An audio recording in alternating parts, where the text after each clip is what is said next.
If God exists, there's an obvious question that refuses to go away. Why doesn't he just prove it? Not subtly, not symbolically, not through ancient texts or ambiguous experiences. Why not unmistakably, undeniably, beyond all reasonable doubt? A clear sign in the sky, a universal, repeatable miracle, a message no one could plausibly misinterpret. If God wanted belief, wouldn't proof be the fastest way to get it? For a long time, I thought this question was devastating to faith. As an atheist, and later as a skeptical engineer, it felt like a knockout punch, because in engineering, when something exists, it leaves evidence. Real systems are detectable, real causes have effects, and real phenomena has to be measured, tested, and confirmed. So why doesn't God meet that standard? The answer I eventually arrived at surprised me, because it wasn't about God's power, it was about God's restraint. We tend to assume that proof would lead to faith, but that assumption collapses the moment you think carefully about what proof actually does. Proof doesn't invite, and proof compels. In engineering, when something is proven beyond doubt, discussion ends. The system is closed, alternatives are discarded, compliance replaces judgment. And that's fine for machines, but human relationships don't work that way. Imagine trying to force love through proof. Imagine someone saying, "You must love me. Here's the data." That wouldn't create relationship, it would create submission. If God made his existence undeniable, if belief were no longer optional, then faith wouldn't be a choice, it would be a constraint. And constrained belief isn't trust, it's acquaintance. This reframes the whole question. Maybe God doesn't refuse to prove himself because he's hiding. Maybe he refuses because proof would do violence to the very thing he wants. Relationship.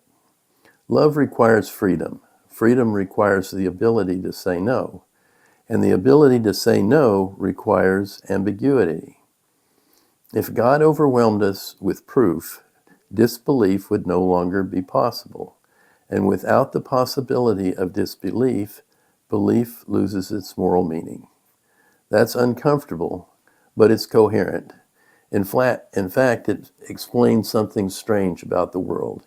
God seems to leave just enough evidence to be found by seekers, but never enough to coerce skeptics. There's order in the universe, but not a signature. There's meaning in human conscience, but no compulsion. There are historical anomalies, but no smoking gun. The evidence is real, but it's incomplete. From an engineering perspective, this looks intentional, like a system tuned not for maximum certainty, but for maximum freedom. If God wanted mere acknowledgement, proof would be easy. But acknowledgement isn't love, and compliance isn't trust. Now here's where skeptics often push back. If God doesn't prove himself, isn't he just asking to believe without evidence? And this distinction matters. God doesn't offer no evidence. He offers evidence that requires interpretation, evidence that engages conscience, reason, experience, and humility. Evidence that can be dismissed but not ignored. That's not blind faith. That's relational risk. Think about how we come to trust people. We don't get mathematical proof they won't betray us. We don't get certainty they'll always be honest. We don't get patterns, signals, history, and judgment calls. Trust emerges from over time, and it always involves uncertainty.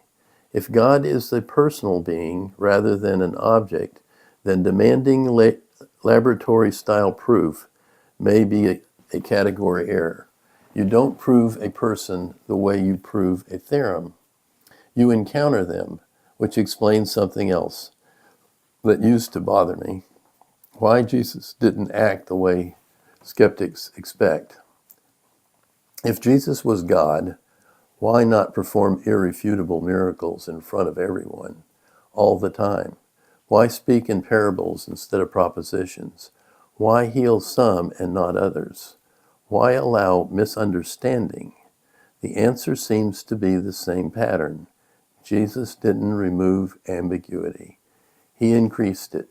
He spoke in ways that revealed hearts rather than settled arguments. Those who wanted control demanded signs. Those who wanted relationship leaned in. That's not an accident. Proof would have short-circuited that dynamic. And history confirms it. Even overwhelming evidence doesn't create faith. It creates compliance, resentment, or indifference. The Israelites witnessed miracles in the desert and still rebelled. People see Jesus heal and still walk away. Certainty doesn't produce transformation. Relationship does. This also explains why God allows doubt to persist. Doubt isn't a failure of faith. It's the cost of freedom. And freedom is the price of love. If God proved himself beyond all doubt, he might gain acknowledgement, but he would lose relationship. He would gain subjects, but he would lose children. So instead, God seems to do something far more risky. He allows himself to be questioned, misunderstood, rejected, not because he lacks power, but because he refuses to overpower. That reframes silence, distance, and ambiguity in a completely different light. They're not evidence of absence. They're evidence of restraint. Restraint, paradoxically, is what makes love possible. This doesn't mean belief is easy. It isn't. It means belief is meaningful. It requires honesty, humility, responsibility, and that's why certainty is withheld. Not because God wants confusion, but because he wants consent. So if you're a skeptic asking, why doesn't God just prove it? I think that's a fair question, but I think the answer may be unsettling. Because proof would cost us our freedom, and God values relationship more than recognition. Maybe God refuses to prove himself for the same reason love refuses coercion. Because forced belief isn't faith, and compelled love isn't love. If God exists, I suspect he's not interested in being undeniable. He's interested in being chosen. Now, if you're still thinking about this after you've heard this episode, you're exactly the kind who this channel is for. Subscribe and let's keep the conversation going.